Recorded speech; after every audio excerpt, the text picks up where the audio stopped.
Moving on to the state legislature, Oregon lawmakers are home tonight after wrapping up the 2024 short session 3 days ahead of schedule.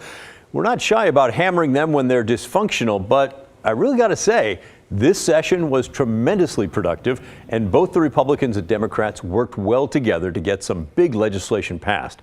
Probably the biggest thing for most people in the Portland area is the rollback of Measure 110. It comes in the form of House Bill 4002. In a statement last night, Governor Kotek said she does intend to sign that bill. It recriminalizes all hard drugs statewide, even user amounts, and it makes it easier to arrest and prosecute drug dealers. It also offers several deflection chances to keep people found with drugs from going through the court system if they choose treatment instead. The recriminalization does not start for about 6 months until September 1st. That's to give treatment systems a chance to gear up and be ready to help out. Another big policy involved housing. That one was contained in Senate Bills 1537 and 1530. They include funding for local counties to help with infrastructure needed for housing. It also sets up a statewide office to streamline the building process across Oregon. It pays for some homeless services, and it also allows cities a one-time expansion of their urban growth boundary. The biggest possible expansion is 300 acres in the metro area. We'll be watching for that.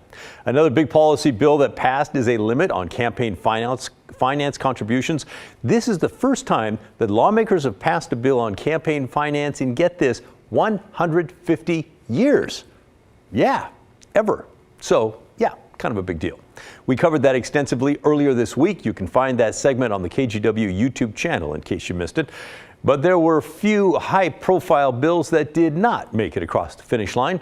One of them was Senate Bill 1548. That would have started the process to ditch daylight saving time and go to permanent time instead if Washington and California followed suit. Well, that bill passed the Senate, but then it, ran out of time. Did not get a vote in the House. Another bill that died would have banned book bans in Oregon. Senator Lou Frederick pushed that law. He said it's needed as a reaction to national groups trying to discriminate against LGBTQ communities and people of color.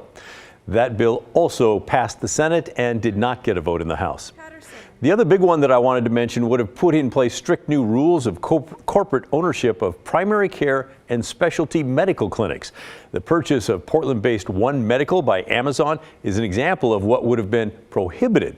Lawmakers wanted to make sure that doctors owned at least 51% of the business to ensure that corporate profits don't get in the way of patient care decisions. But that bill also did not survive. Lawmakers met with reporters around 9 o'clock last night after the session wrapped up. They feel very good about what they accomplished.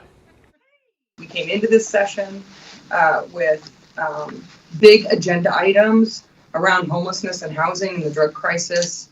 And I think, we're really, really proud of being able to have bipartisan measures in those big, huge things and how well we work together. And I'm incredibly proud of my caucus and how we came through this session. And it's challenging to feel disappointed about a session when we set our clear priorities out and achieved all of those priorities.